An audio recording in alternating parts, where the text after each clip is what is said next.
Tenho feito vídeos de economia falando que no Brasil está tudo bem e tem uma outra pessoa falando que está tudo mal. Então eu vou fazer aqui uma comparação entre o meu pensamento e o dele e faço um convite para vocês para pensar e decidir quem que está com a razão. Vamos lá, eu falo que o Lula é bom e que ele fez um ótimo trabalho, principalmente porque ele seguiu a política macroeconômica do Fernando Henrique Cardoso. Ele fala que o Lula é péssimo e que apenas seguiu a política econômica do Fernando Henrique Cardoso. Eu falo que a dívida líquida do setor público está caindo, apesar da crise mundial, que em muitos países está subindo, no Brasil está tudo bem, está caindo. Ele fala que a dívida brasileira está estourando e ele não faz a conta com relação ao PIB, ele pega a dívida bruta. Eu falo que o Brasil está diante de um novo milagre econômico, ele fala que o Brasil vai ter muitas crises. Eu sou otimista com relação ao Brasil e pessimista com relação à Europa e Estados Unidos. Ele é pessimista com relação ao Brasil e otimista com relação à Europa e Estados Unidos. Nas minhas análises, eu estudo todas as ciências. Ele gosta muito da escola austríaca. Então vou fazer aqui para vocês, ele me aconselhou a ver esse vídeo aqui que está lá no canal dele, da escola austríaca, tá? Ele gosta da escola austríaca. Então vou fazer aqui para vocês como que eu faço. Eu uso todas as escolas de economia. Então, por exemplo, eu estudo Adam Smith, com a mão invisível, tá? É um clássico. Ele fala que os interesses egoístas de cada pessoa trabalhando levam ao bem de todo mundo, e esse pensamento acabou desembocando na teoria dos mercados eficientes, onde fala que o mercado precifica tudo corretamente, e isso aqui foi a causa de grandes crises. Muitas pessoas acreditaram nessa teoria que é totalmente errada e entraram em grandes crises. O Mitchell, logo no começo do século XX, ele fez um livro, Os Ciclos Econômicos e Suas Causas. O livro é muito interessante, principalmente dada a época, tá? Então ele fala que a economia vai acumulando e prosperando até que o aumento de salário, de preço, a desorganização da economia acabe gerando crise. Então o próprio capitalismo gera crise. Das crises a gente vai para as recessões. E se não houver intervenção dos governos, a gente acaba caindo em depressões. Então, o ideal é que esses ciclos sejam abrandados por políticas macroeconômicas dos governos.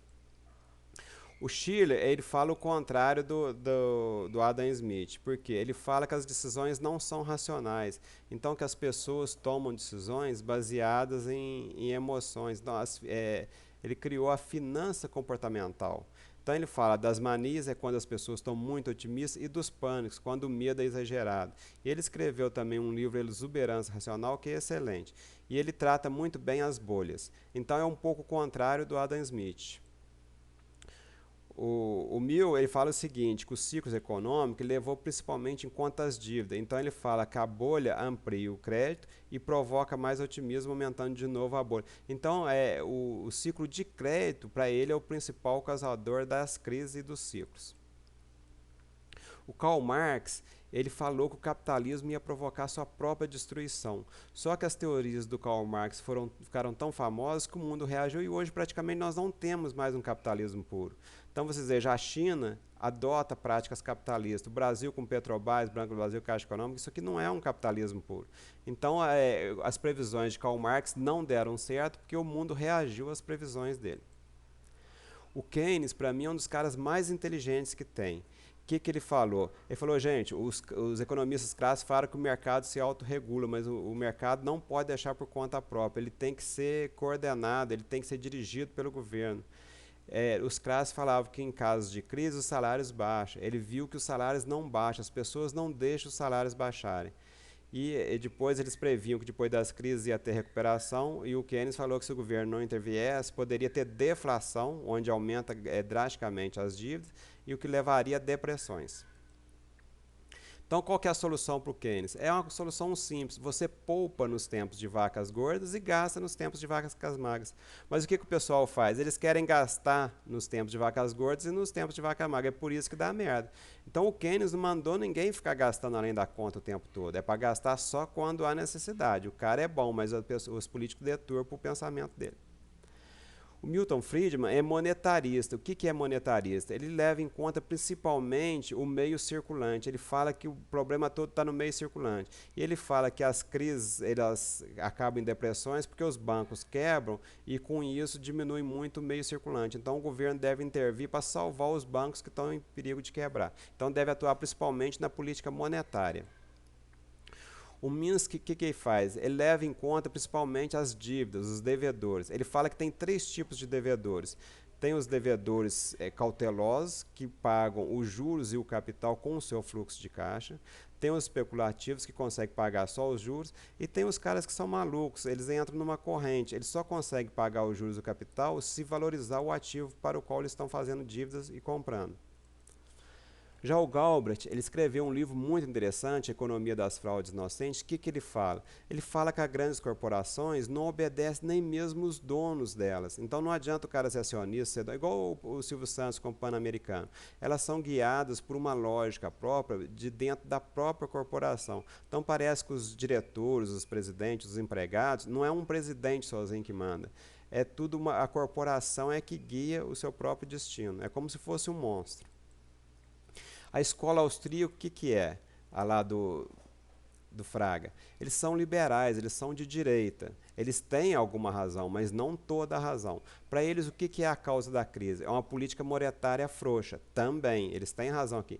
E o principal dado deles, o principal pensamento deles é a tal da destruição criativa, que é uma coisa muito interessante.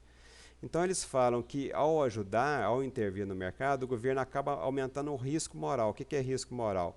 O cara fala, pô, não, eu posso fazer merda que depois o governo vai me dar dinheiro, vai me salvar. Então ele pode arriscar. Então esse é o tal de risco. E cria uma economia de zumbis. Eles falam que tinham empresas que tinham que quebrar para dar lugar a novas, mas o governo fica aumentando a vida dessas empresas. Então é a economia de zumbis. E essa destruição criativa aqui é muito interessante. O que é a destruição criativa? O capitalismo consiste em ondas de inovação em tempos de prosperidade, seguidas por uma brutal eliminação seletiva em tempos de depressão. Essa eliminação não deve ser evitada ou minimizada. Então os caras são muito duros. Trata-se de um doloroso, mas positivo ajuste, com os sobreviventes criando uma nova ordem econômica. Teoricamente é muito bonito, gente, mas isso aqui leva a gente a morrer de fome. Não pode ser exagerado desse jeito. Então, na crise de 2008 do Brasil, por que o Brasil se deu bem? Porque os principais pensadores do Brasil, eles entenderam perfeitamente a crise e agiram de maneira correta. Então, o Lula se aconselhou com o Luiz Gonzaga Beluso e deixou o Guido Mantega e o Henrique Meirelles tomarem as decisões que precisavam ser tomadas.